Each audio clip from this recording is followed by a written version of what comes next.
Welcome to video 2 of Agreements Level 2.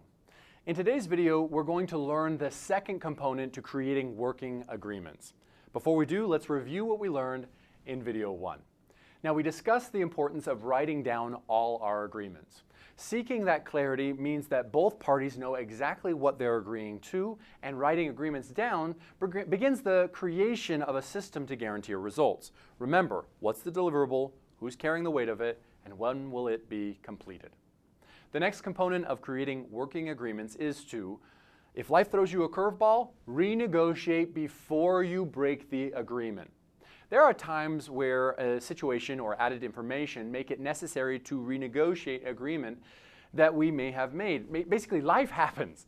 Therefore, we have to be willing and able to renegotiate. But how often do we try to renegotiate after an agreement is already broken? Then, usually, your life happens explanation sounds more like an excuse. If you've already missed a deadline, then you've already set that deadline back by your actions. If you've already missed a meeting, someone else has been forced to cover for you, or you've already wasted a customer's time. That's why, to remain whole, you want to seek to renegotiate before you're out of integrity. Now, it can be a challenge to do, but it's far more classy than being out of integrity. It shows respect for the other person involved. Now, the caveat to this is you must understand that the other party has the right to say no when you ask to renegotiate.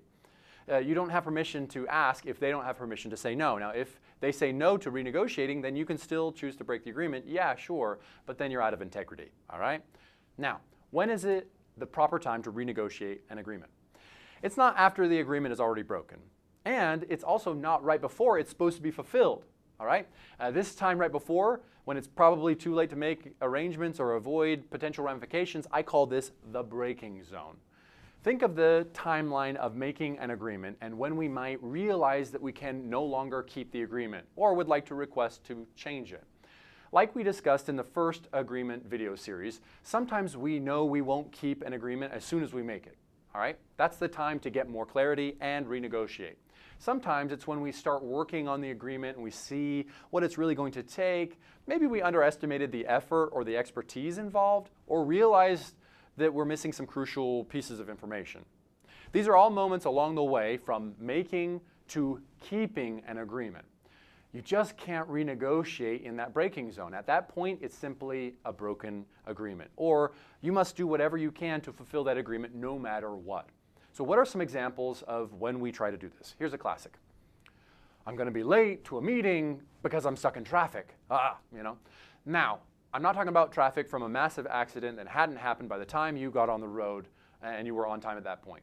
I'm talking about the regular old traffic that happens day in, day out, that you knew you were going to hit or you just didn't check or account for.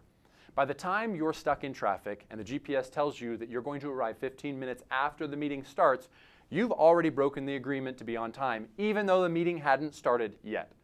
Renegotiating frees up so much energy. How many times have you been running late and you're in the car and you start creating this elaborate story you're going to tell to justify why you're late?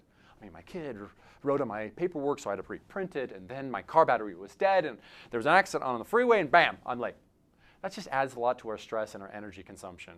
It's not always a made-up story, though. Life actually does happen. What if you account for the normal amount of traffic, you adjust your departure accordingly, and then on your way, you get a flat tire? Yeah, there are some circumstances that are like this, and this is the time to notify someone while you're in the braking zone. However, if we always keep renegotiating because we keep getting a flat tire or getting a flat tire, it's just another version of breaking an agreement. All rules have their exception, but if used too often, an exception just becomes an excuse. I'd also like to note that most of us have master agreements that supersede all other agreements. Like my child, if they are sick and the daycare calls me, I get to do my best to renegotiate and repair any agreements that would have otherwise been broken as I attend to this master agreement. However, like the flat tire, you can't always use that as an excuse. In conclusion, renegotiating agreements before they are broken or entering into the breaking zone shows respect for the other person and decreases our own stress. Ultimately, it leads to more kept agreements, which creates more trust and movement. Here's my challenge to you. Renegotiate your agreements before you enter the breaking zone this week. Feel the relief that comes from releasing all of that worry. Take note of the consideration of the other person and how they might feel, and any guidance or coaching that they may have to help you. Notice if you do try to renegotiate in the breaking zone, and ask yourself the question from clearing.